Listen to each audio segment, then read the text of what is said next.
Hey, everybody. Welcome to the Uncaped Mama podcast. I'm Dom, the Uncaped Mama, and I am excited to be here today to talk about a topic near and dear to my heart that impacts me and my family. And it's also got me, I can't even say it's viral yet, but I've gotten way more engagement than I ever have on TikTok in the last 2 days, maybe 24 hours, talking about DEI. And so I'm like, okay, here we go, DEI parenting, like all of this matters to me. So let's get it popping and let's talk about it today. So today I am talking about autism, disabilities, and equity, and how I create inclusion in my home. Before I jump all the way in, I want to thank SLOC Network for officially welcoming into the family. There are several podcasts on this network, and I am so blessed to have the opportunity to partner with SOLC Network. So bigger and better is coming. So that is this broadcast today. This live stream, this podcast episode is brought to you by Today. You know, in addition to God, my ancestors, and me. So let's jump in. If you have watched before, you know that I take notes because when I get really passionate about a topic, I can get off track. And so there may be a little bit of going off track here, but I have notes for a reason to keep me on track so that I get to everything that I want to get to before my child wakes up from her nap. Really quick, I'll share a little bit of my story and then I'm going to get right in. And my story actually relates to this topic. So um, here I go. So again, thank you for joining. I'm super excited to be here and super excited to go live more often. It is 1:11. That's dope. So really quick, I'm a mom of two. I have two toddlers. They are 11 months apart. That was not the plan. That's a whole other podcast episode, okay, about fertility. But my son is 3 and he has autism and sensory sensitivities, and my daughter is 2. And at this point, neurotypically developing. I, their mom, am 40 years old, so a fresh 40. I'm like literally exactly 2 weeks into 40. I have visual impairments, physical disabilities, mental illnesses, and genetic disorders that impact my day-to-day life. I am Black. I have heritage, if we go back and check DNA into, you know, American indigenous populations, also African indigenous populations. And there's some other stuff, even Europe, mixed in there into my genetics. And I'm not really into like breaking it all the way down. I identify as like Afro-Indigenous, and that's how I keep it. And I've experienced the contrast of growing up in poverty. Like we did not have a lot of money, but my family, my mom and my grandma made things shake, right?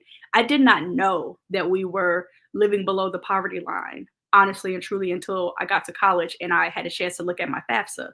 And I was like, what?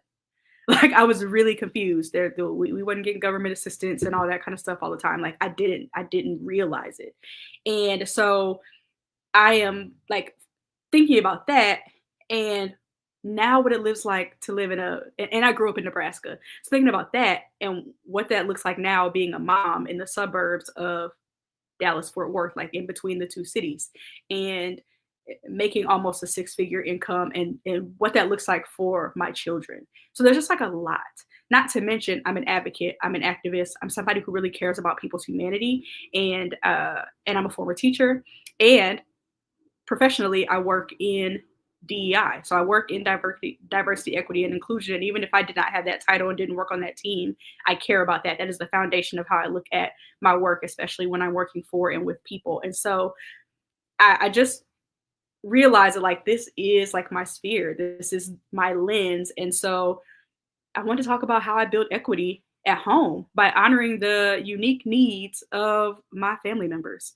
Everybody in here different.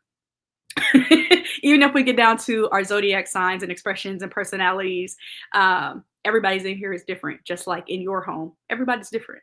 And you can't plan for that. I don't know. In the next 5 minutes, that little girl might hear me talking and decide she want to jump on the podcast and she cannot. for her own protection because she cannot consent to being on my podcast. So I don't want her on here. Every now and then, I always tell people, you may hear my children, they may run behind me, but for their protection, my podcast is about me being a mother. It is not about them being children. It is not about their intimate moments. It is about me and what I am consenting to share, right, on my own platform. Maybe if they get old enough and this is still around, and they want to be interviewed, then we could talk about it, but they'll probably be teens by then. So that means you got a long time to stick around. So this topic matters to me because equity goes beyond equality. I think people think about like leveling the playing field or just give everybody the same thing.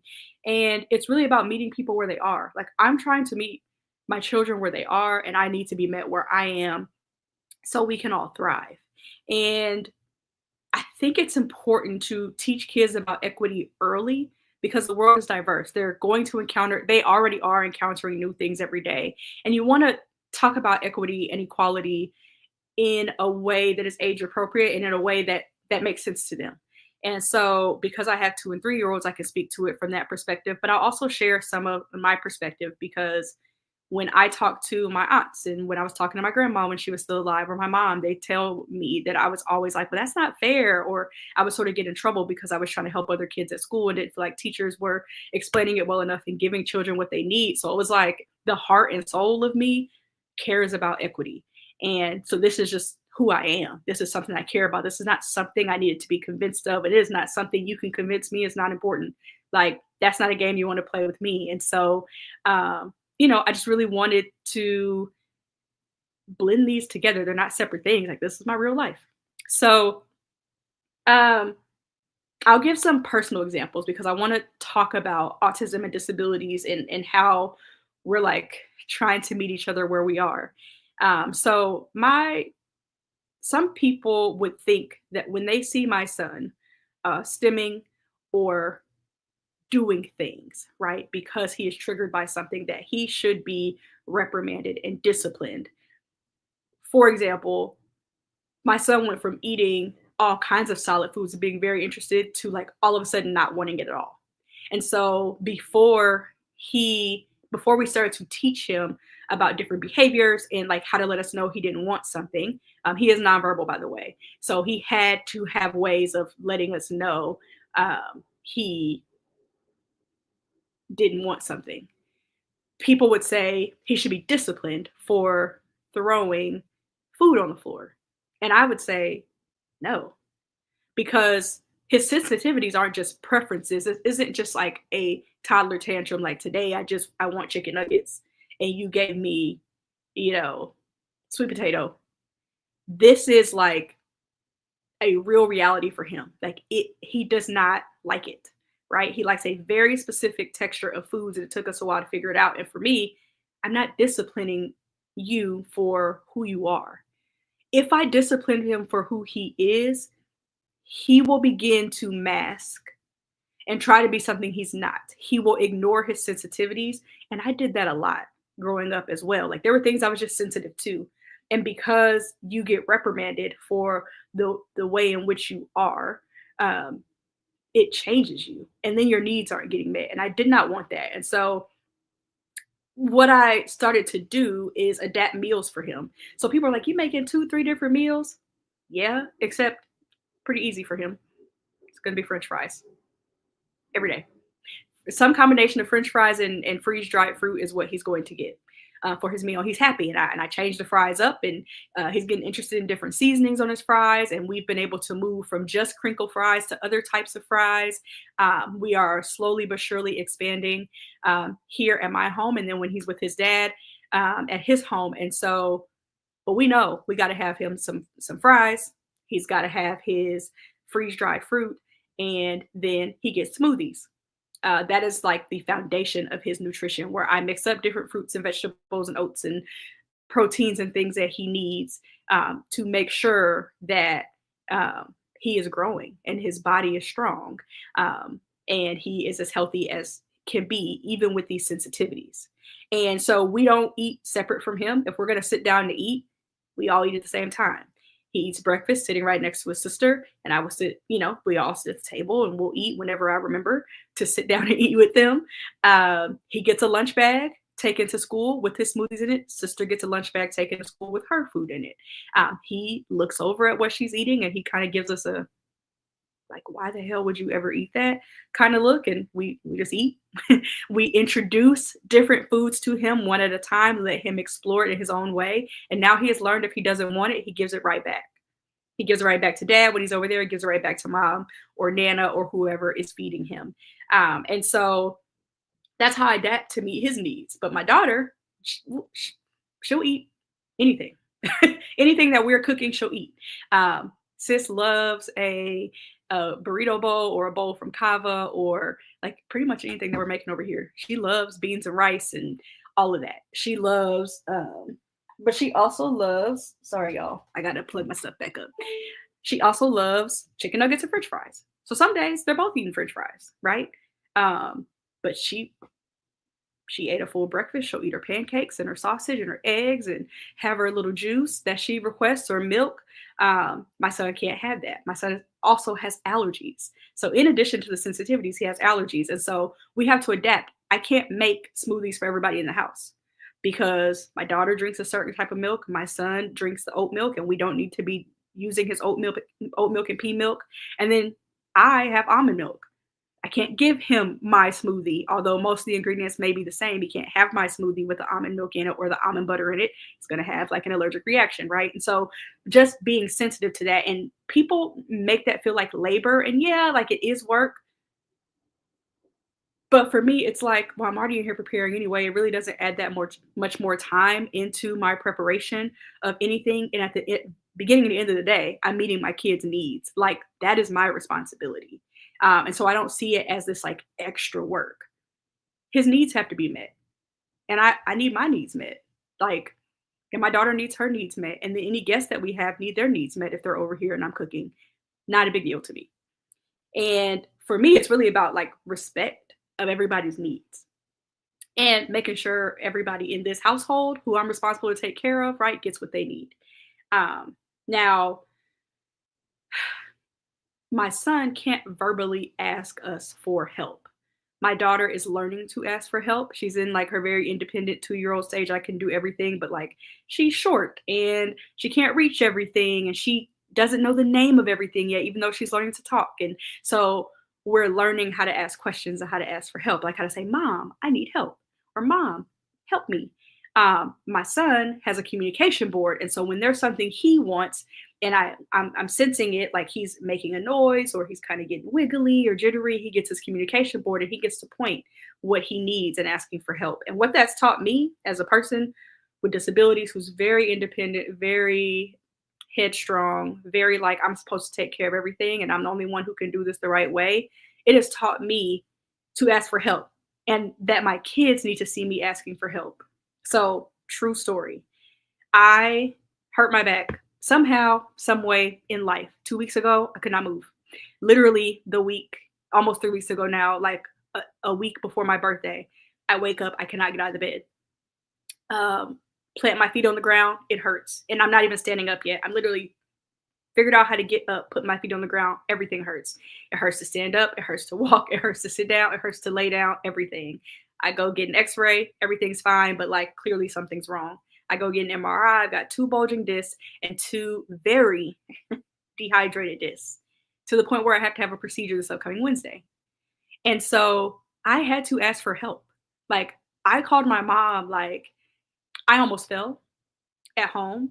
I'm not going to be able to bring the kids up the stairs from work. I'm not really going to be able to stand. I actually have a walker right here that I moved out of the way because I pulled that out. That's a whole other story too about why I have a walker at 40. I've really had it since 2016. So what was I, 31? So I've had it that long.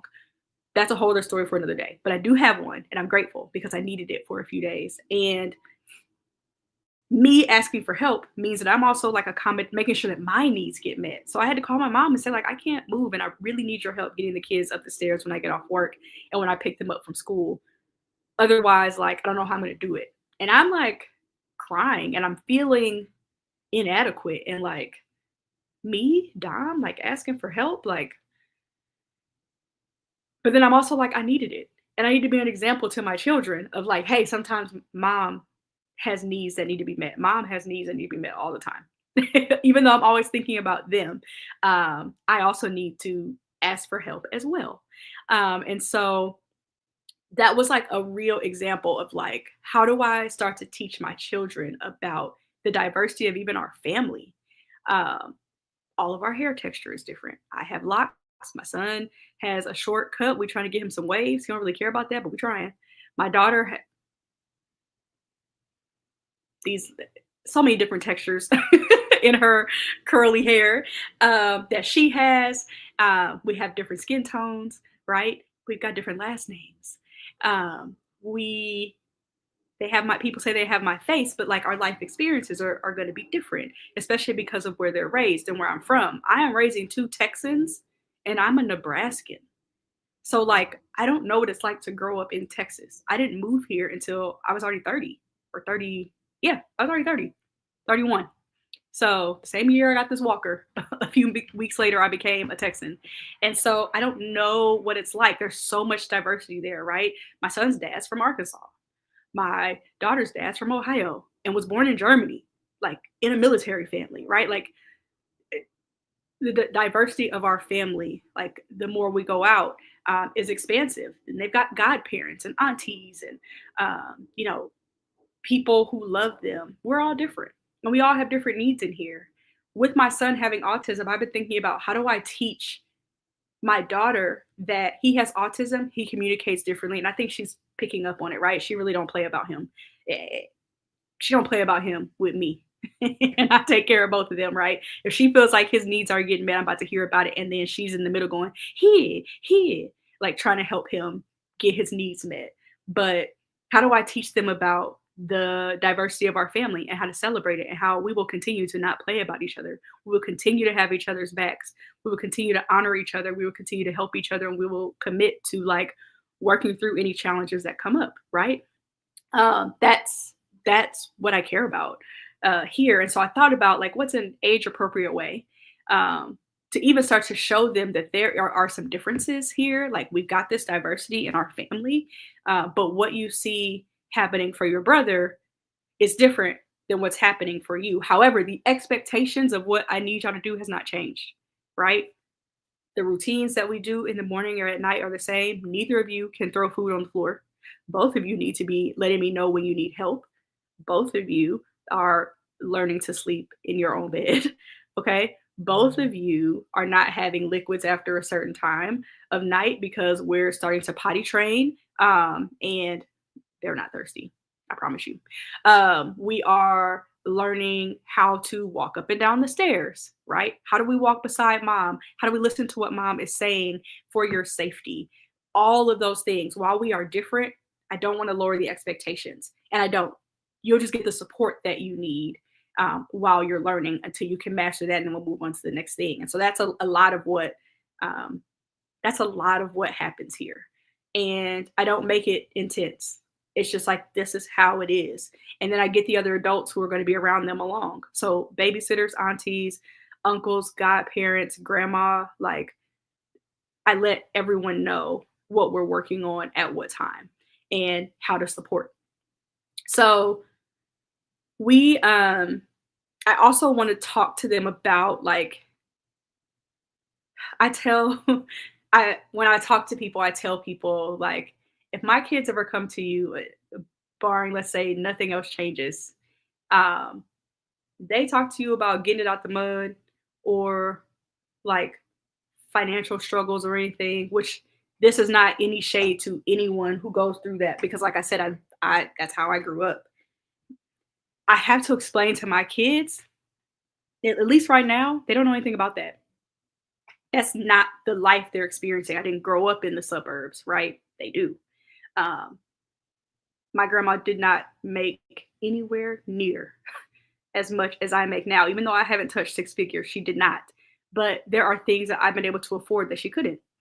And so I want to explain that to them so that when they see others, like I want to slowly but surely let them know that there are like systems and structures and life circumstances and things that happen to people that can change things. And so while we have this and we have the privilege of having access to these things, that could change, at any point. And so um, I want them to have empathy for other people and sympathy for people when there are certain circumstances that come up.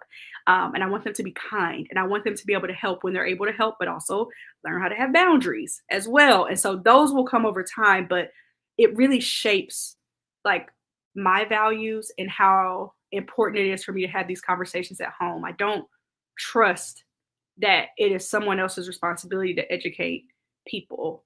Um, I don't think that school is the only place that that happens, and I'm a former teacher. Um, School has a certain purpose in what they're supposed to teach, and if your children learn something else outside of that, that's dope. That means they have great educators, but they are constantly learning everywhere, from social media to TV to music to experiences we're having in the store, daycare, ABA therapy, speech therapy, occupational therapy, hanging out with family members, hanging out with friends. There, we are being educated everywhere. Books, um, games, right? There's learning everywhere. And so for me, it's like, how do I set at home? Like the thing I can control, in quotes, is the environment I set up at home. And so I want our home to be a place where we can discuss and learn and grow together, and also get a better understanding of things so that we know how to treat other people as humans and that we start that in my house. For me, that's what matters. I can change the world by starting with what happens in my home. And so um, I also just like before I move forward, because I'm going to start to give you some like practical things. If you're like, okay, Dom, like how do I do that with my kids? I just want to say like equity doesn't mean making things easy. It does mean making them fair. It also doesn't mean that something is wrong. So whenever people come to me and say, it doesn't look like anything's wrong with you, or they look at my son when they find out he's has autism and is nonverbal or not speaking, or he's learning to speak a little bit, um, depending on when they met him, they might say, well, there's nothing wrong with him. I never said anything was wrong with him. I never said anything was wrong with him. I never said anything was wrong with me. I never said I was ugly, right? I never said we were ugly, right? Like I never, that's not what I'm saying. Um, People need supports for things to be fair. And so it would be unfair when my daughter had hip dysplasia to expect her to be able to learn to walk in the exact same way that my son did when he did not have that. It is unfair of you to expect me to be able to lift a certain amount of weight right now when I just told you I've got two bulging discs and I have to have a procedure next week, right? So how do we make things fair? We make modifications, we adjust. It's just like when you have a good personal trainer or even a good nutritionist, right? They make modifications for you, for who you are, for your allergies, for your sensitivities, for your needs, for your injuries, for your background, for your skill level, for your experience level. It is the same thing in your house, right? I am making certain meals for my son right now because that's what he enjoys and he needs to be fed, point blank, period. That doesn't mean that I don't expose him to other things. And when he is ready, in addition to the therapies and everything else that we're doing, when he's ready and he starts to expand, we will modify. Same with my daughter. It's like when someone's sick in your household and they're really sick and very contagious, you modify things. You make it fair. It is not fair for them to be able to walk through and touch and sneeze and cough and vomit and whatever on everything. Like, hey, you got to quarantine until you're better because it's not fair for all of us to be sick. Now we can't take care of anybody. Now there's nobody who has the strength to take care of anyone else. And so we're talking about fairness and giving people what they need based on who they are right now and not limiting their future. Your kids are brilliant. You are brilliant. We have systems and structures set up that have us to believe that helping people get what they need isn't a good thing. Like, I've never understood what's wrong with making sure people have the same access to information if they wanted to get it, the same opportunity to be in the spotlight, the same opportunity to excel, and that they get what they need so that if there is something set up in the system that is blocking that we push through that barrier. There's nothing wrong with that. And so in your household, you want to do the same things. All right, so let's get practical because I like getting practical. So respect everyone's individual needs. That's step one. So my son has a sensory corner. We have pictures up around the house. So like when he needs to potty, he can point to it. And then we go to the potty. They have a similar picture at school, so he's learning it there too. And dad has one too. He has a communication board, right? My daughter can speak, so we're learning to speak with her. And my son, we still speak to him. We don't just stop. He still hears the language. He can still communicate. If he points to the potty, I say, "You need to potty." And then we go potty. It's not silent, right? I keep exposing him to the language. So he has a way to tell me what he needs, but I don't limit the expectation of like, I still want you to know what this sounds like. And then maybe once you learn to talk, you'll be familiar with the word potty, and then you'll be able to say it, and you'll be able to communicate with more people, right? Same thing with like the foods. Everybody still needs to eat.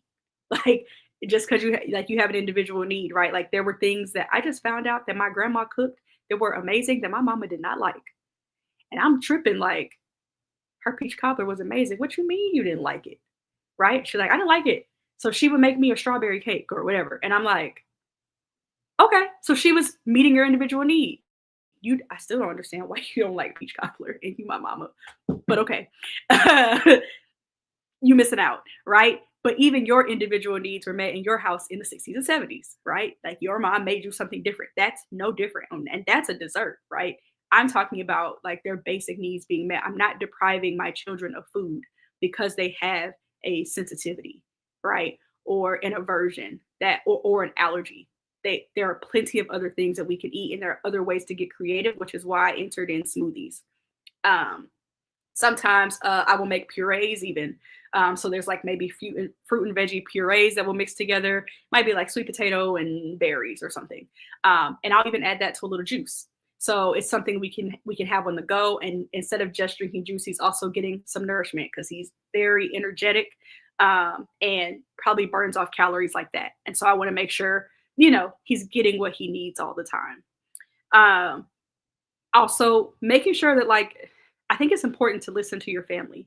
So listen to the adults, but also listen to the children and pay attention to their needs, so like exactly what you need, instead of like imposing this like one size fits all solution. If I hadn't noticed the differences between my son and daughter's needs, I would have tried to approach parenting my daughter the exact same way as my son. And they're different. She doesn't have any allergies. She doesn't have any food sensitivities. And so her needs are different. Now, the vitamins I give them and supplements I give them are similar. They're the same. My son needs them. She, like, they are suggested for her to keep her healthy, right? Rather than, saying, if I assume she just needed it, I could have been overloading her. And we talking about a child who eats food and takes vitamins and all that sort of thing. I just realized it's some comments over here, and I ain't looking at none of them. I'm sorry. Um, Thank you so much, Monet, for the prayers, and thank you for subscribing.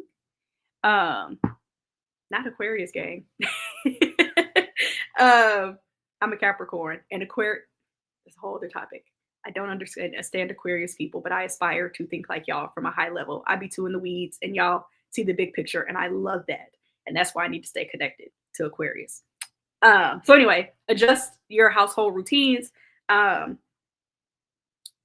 One thing that I am gonna have to figure out, or one thing that I had to be pushed to figure out, is like, my kids love to be picked up and hugged by me. Oh, they love it. And it makes me feel so good at the beginning and the end of the day, when they're like, hey, mom, and they're, like, y'all, I love that. Got a bad back. And my mom would say, stop picking them up. And I was like, oh. I said, but they want to be hugged. And she said, sit down and let them climb up on the couch and hug you then. I said, she right. She's like, you have no business carrying them up and down the stairs. They know how to get up and down. When I am doing that, I am putting myself at harm, and I'm limiting their ability to meet a new milestone. They actually need to learn how to walk up and down the stairs, right? Them climbing, like, that's a good thing. Me, yes, they do want a hug. I'm not taking the hug away. I'm saying mama's back hurts. And to make sure I don't injure myself even more, picking up 30-some pound children because they heavy, sit my ass down. Y'all can climb up on the couch and we could cuddle all day. You climb up in the bed with me. I'll sit next to you in a chair. Like we can still do the same things, but I have to make sure that like with my own physical disabilities, my needs are getting met and I'm not overextending myself. And that doesn't take away from them. Or even like I get overwhelmed. I get anxious. Have ADHD. And so sometimes like I literally need a break. Like after this, I'm probably going to take a nap because I've been going since I got up this morning. And so I have, yoga and meditation and prayer and journaling and things that I have to do in addition to going to therapy every week. And I take medication like to help me, especially with the ADHD. Y'all see, I take these notes over here so I don't go completely off, right? All of that helps me to make sure like I'm doing my best to take care of my own mental health, even in being a mom. But I try to do the same thing for them. They want a break sometimes too. They don't want to constantly do work, right? So we will make learning fun.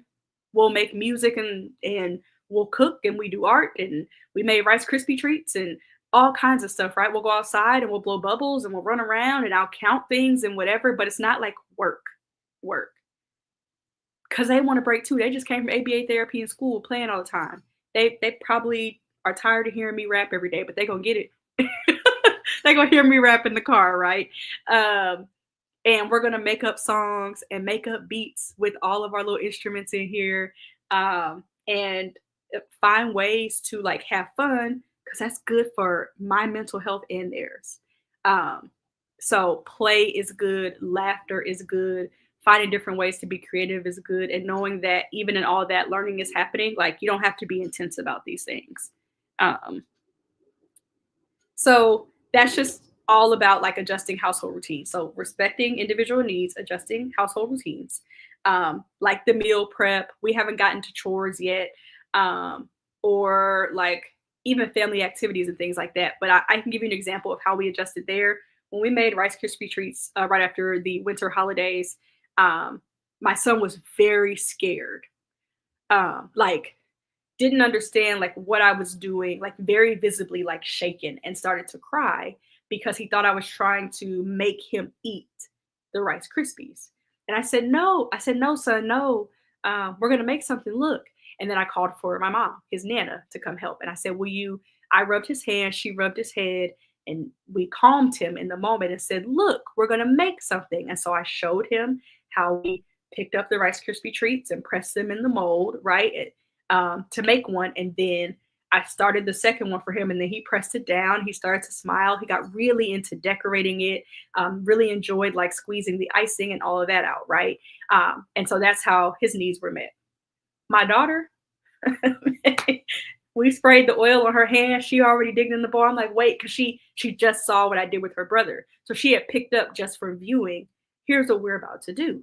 And so that's how we adapted. He needed additional support, and so did I to support him. So I asked for help to be able to help him. And then my daughter was able to do it her way. Now she still needed my support, right? To make sure that she could like figure out exactly how we're squeezing the icing out or how much of the Rice Krispie treat we're pressing in there. She also knew I'm gonna just go ahead and eat the extra that wasn't actually extra. So when it was time for me to make my Rice Krispie treats, I didn't have enough Rice Krispie because of her, but that's okay. We got it done, right? That is how we adjust. That is how we like make things work. And that's just one example. We also, when we leave the house, like the things that are packed in my bag, like my son needs something to chew on. And we usually have multiple things because we never know what texture he's trying to get. We have that. I always bring a smoothie or some juice. And we always have a snack. Snacks are different. Even if we're going to stop somewhere to eat, I have them because these are kids, right? And so I have learned how to wait and be patient for a meal at a restaurant, but they don't understand that it's busy and why it's taking so long and all that kind of stuff. I also will go ahead and order them stuff immediately. If I will sit down, if I'm going to eat sushi, my son used to eat sushi. He used to eat my whole plate. Now he doesn't, right? But if I'm going to eat sushi, there's a chance that my daughter might want some of it, maybe not. But as soon as I sit down, I'm like, I want this appetizer and I need a plate of French fries. Like immediately. You can come back and get my cocktail or get my drink or the rest of the food I'm going to eat, but I need that immediately. This is how I like make adjustments to make sure everyone's needs get met so that we're not sitting around. I know no matter what, wherever we go, my son is going to want French fries. So I might as well just order them. Like, we're not even going to play with it. Go ahead, make sure his food comes out so he's good. So that's how we make adjustments. And even in routines, it's a balance because I try to get up before them. But in general, like, our routines remain the same. The expectation is the same. My son likes water, so he spends a little bit more time in the bath during bath time, and he's learning potty training by trip training. So we're going back back and forth to the bathroom a whole lot more. My daughter's not quite ready for that, right? So some of those things look a little bit different, but everybody's needs are getting met within that. So the third thing is creating safe spaces for vulnerability. So we just talk. Like, sometimes my son babbles and we practice conversation. So the pausing and the waiting and the listening and the eye contact and the wow, like, we get expressive when we really get into it. And so we practice that. And same with my daughter. Like, when something happens, we don't just say no, stop, yes, whatever. There's a lot of good job. I'm so proud of you. Or what do you think about that? Or what's that? Or tell me what you see. What are you looking at? Well, let me get down here and like explore with you. That is helping me open up, like, open communication and conversation in the home. We do the same thing in the car on the way to school. We do the same thing when I pick them up, asking them how their day is. All of that. It's the same. And I just want to foster communication. I want them to know, like, mom is a safe place and we talk here, and I hope, I hope I'm doing that well. I was able to tell my grandma like everything because of one, she was like super intuitive, and she could tell by the way that I said hello, like if something was going on, even if we weren't in the same room. But there, she created spaces for me to feel safe to be vulnerable and tell her if I was having a hard day or a relationship issue or I got a C in accounting in college or whatever. And I would know she might be disappointed in this or she might not understand this, but the space was made to be open and vulnerable, right? And I want that for my children because I think that matters. I want them to know, like, I don't want them to go to other places that may not be as trustworthy uh, and get harmed. And I can't protect them from everything, but I do want home to feel safe. I want home to always be their safe space for the good, the bad, the ugly, the confusing, and everything in between. So with my back, when my kids wanted me to pick them up and I couldn't pick them up, um, I told them that they got on the couch. They were on each side under my arm, and I said, "Mom's back hurts." And my daughter's like, "Back?" And my son's, "Ba, ba, ba, ba, ba, ba, ba, ba, ba." And I said, "Yeah, my back hurts really bad, but it's okay. Like, I'm going to be okay. So I can't pick you up, but I can hug you right here. I can hug you right here, And they giggle, and that's an example of me being vulnerable with them. Um, my grandma passed away in October, and I struggle with grief still. Um, I don't know when that will stop, right? I think that's just going to be a lifelong thing. Her presence is deeply missed. And I talked to my kids about that, like, just how different it is not to have her call us every night on video. Um, I told them about when I was sad. Like, yeah, mommy's crying because she really misses your great grandma. Um, and they're just examples of like me being vulnerable. And then when I do something really cool, like, mom has a podcast. They don't know what the hell that is. Right. But I tell them about it. Or mom's taking a trip. I'm going to miss you. Or, oh my gosh, I missed you. I'm back from my trip. I missed you. And I may tell them a little bit about it. So just, that's just with me sharing my challenges and the wins and just like being an example, even for a 2 and 3-year-old, that can happen. And even letting them see me have conversations with my friends. They were able to see on my birthday.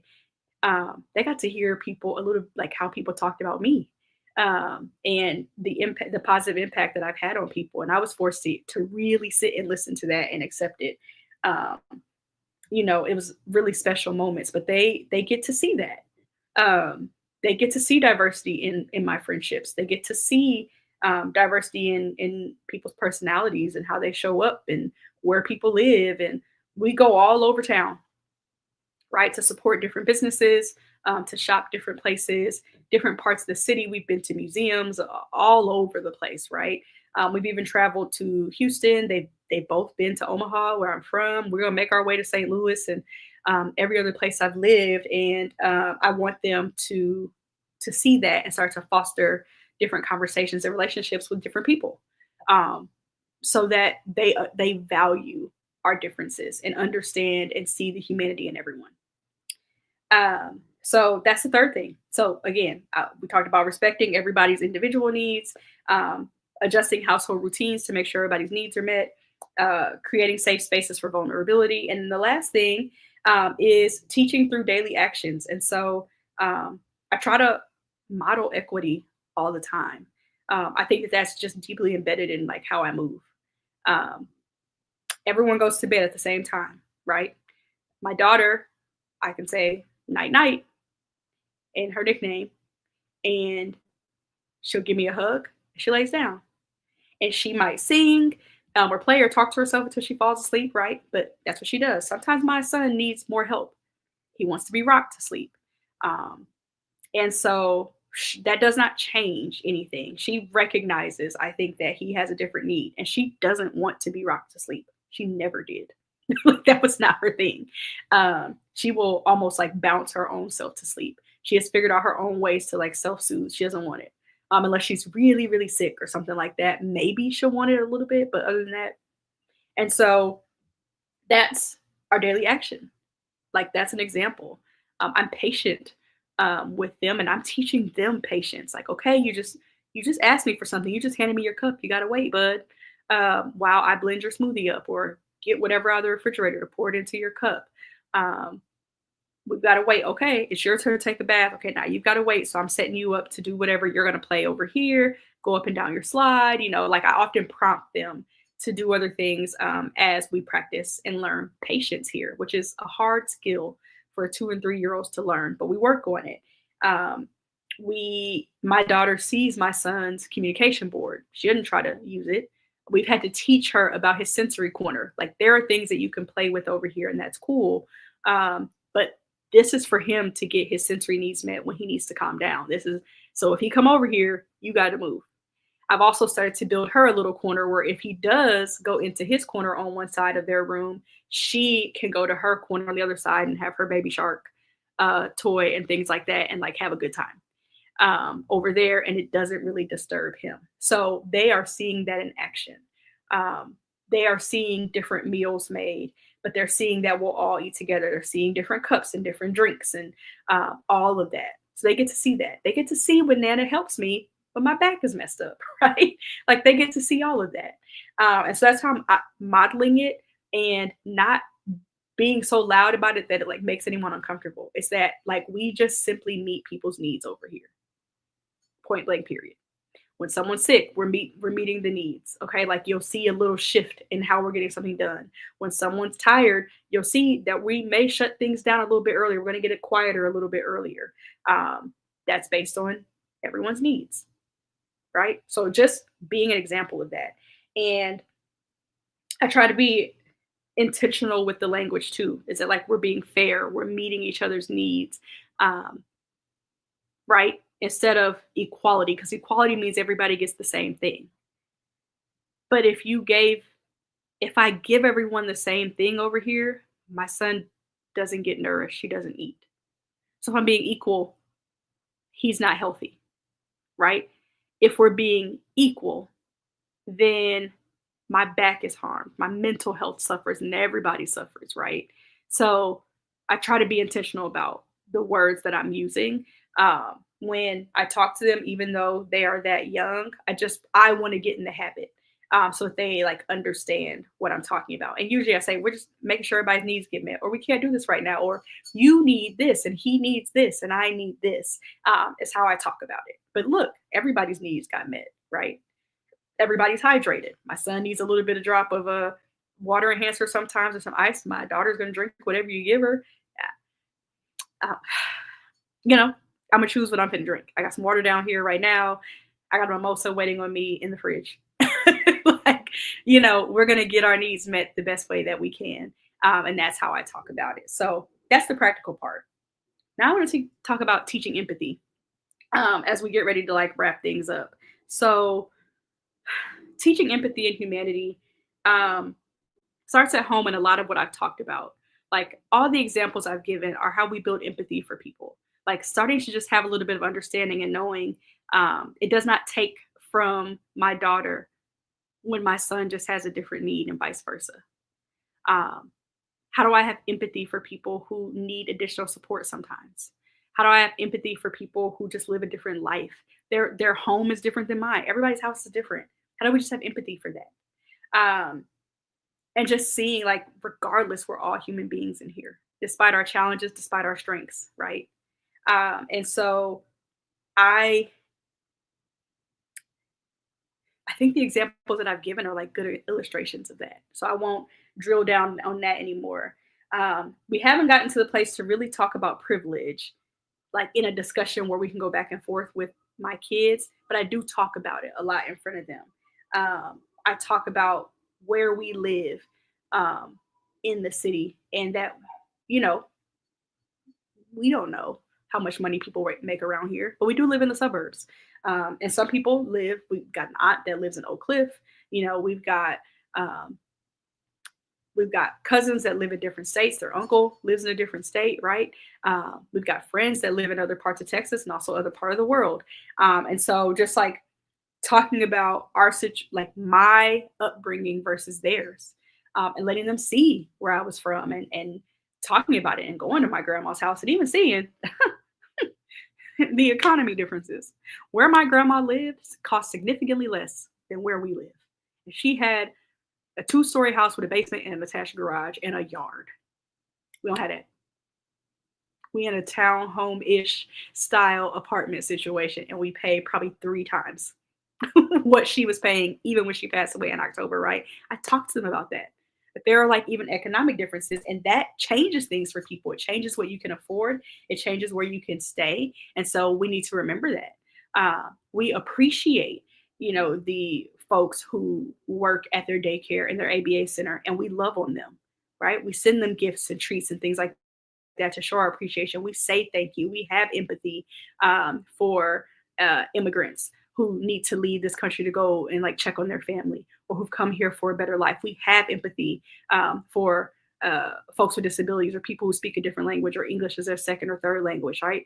Like you have empathy for that.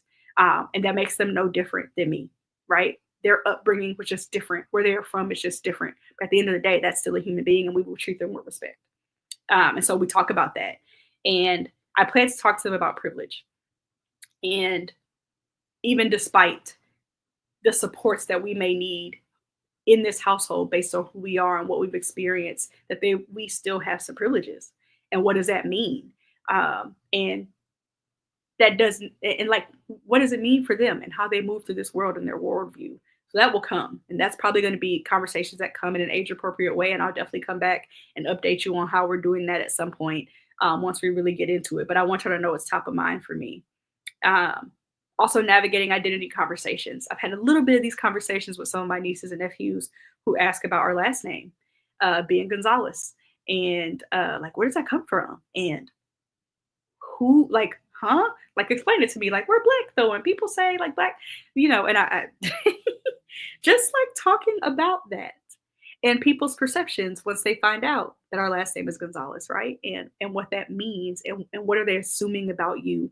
And what is our heritage and how can we be proud of that? And also how can we say historically there have been systems set up for us not to even know everything that we could know about our background and our heritage, and that it's okay. And how to have pride in who we are and who they are as individuals. Um, we're going to have that, right? Talk about colorism and hair texture, um, disability status, the autism.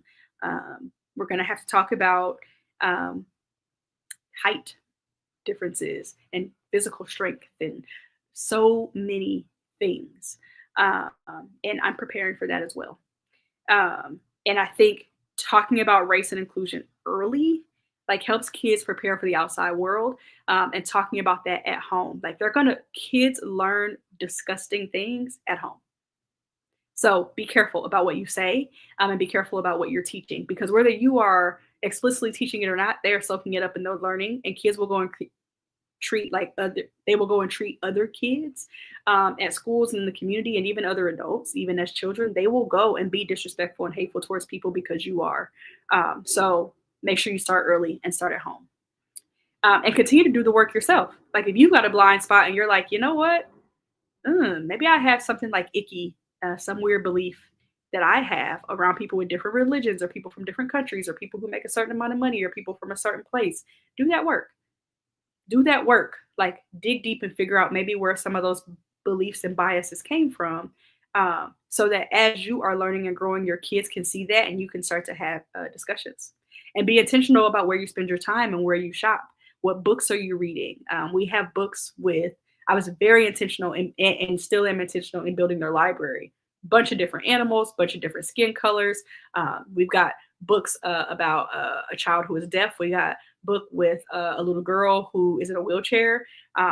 We've got different hair textures. There's so much that's here, and I'm intentional about what we pick up, and I'm intentional about where we go and where we eat, and how we talk to people, and what we experience. And so you can do that exact same thing. They do not have to see one way of life or one way of living,